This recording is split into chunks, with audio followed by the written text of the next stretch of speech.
पिछले लंबे समय से किसानों का आंदोलन जारी है। उनकी मांगे बिल्कुल ही साफ है, लेकिन सरकार की चुप्पी और उदासीनता गहरी चिंता पैदा करती है। सवाल ये है कि सरकार ऐसा ठोस कदम क्यों नहीं उठाती जिससे समाधान की राह निकल सके।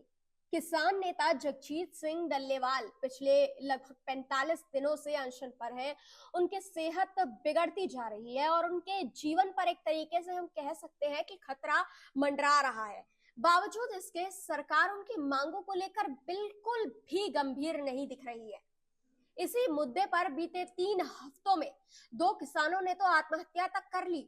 यह स्थिति हमारे लोकतंत्र पर सवाल खड़ा करती है। सरकार न्यूनतम समर्थन मूल्य पर कानूनी गारंटी देने से क्यों हिचक रही है? क्या यह किसानों के हितों के बजाय किसी और के हितों को प्राथमिकता दे रही है? यहाँ तक कि एक संसदीय समिति में भी इस गारंटी की सिफारिश हो चुकी है, लेकिन सरकार अब तक कोई भी ठोस पहल नहीं कर सकी है। सुप्रीम कोर्ट ने भी डल्लेवाल की स्थिति पर चिंता जताई है, लेकिन सरकार की ओर से अब भी समाधान की कोई ठोस कोशिश हमें दिखती हुई नजर नहीं आ रही। बात साफ है, किसानों की समस्याएं किसी से भी छिपी नहीं है। बढ़ती चुनौतियों और बाजार की बदलती व्यवस्था ने खेती किसानी को मुश्किल एक तरीके से बना दिया है। बावजूद इसके सरकार नीतिगत कदम उठाने से हिचकती है।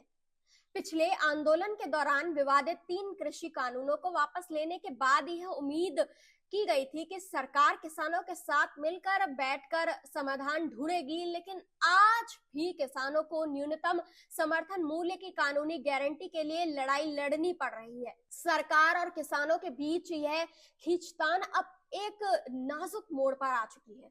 सवाल उठता है कि क्या सरकार वाकई किसानों के हितों को लेकर ईमानदार है? समय आ गया है कि सरकार टाल मटोल छोड़कर ठोस पहल करे। ये सब बहुत हो गया, क्योंकि अगर आज ये मुद्दा हल नहीं हुआ तो यह भविष्य की बड़ी समस्याओं की नींव बन सकता है।